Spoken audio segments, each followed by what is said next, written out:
In this second video, we're going to use the same Axoflow interfaces that you saw earlier, namely the analytics interface that you see here and log tapping, to highlight a completely new use case, and that is to discover issues with parsing of valid data that's coming in. So you'll see here in this interface that there's a label called issue, which does exactly that.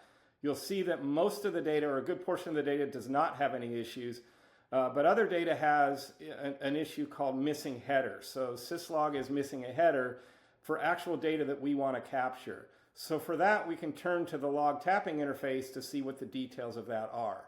So we're going to go ahead and start the log tap on the issue called RFC 3164 missing header and see what we have in the way of details.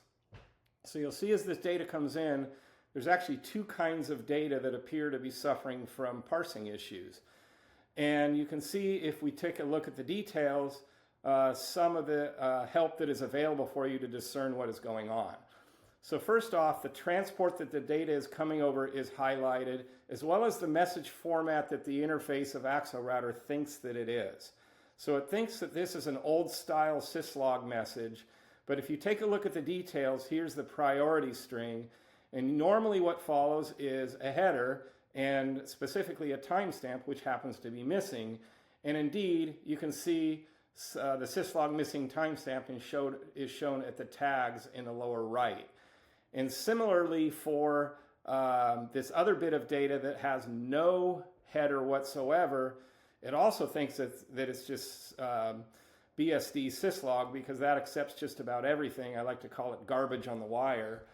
And this is highlighting the same issue, but it also is telling you that there's a missing priority string as well.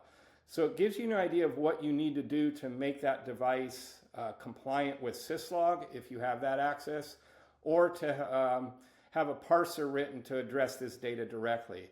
But the key thing that's fundamental about the tapping interface is that it is on the wire or the raw data. So you don't have to worry about PCAPs or any other low-level tools to see what's on the wire and coming in, so that you can write your parsers or have them written accordingly.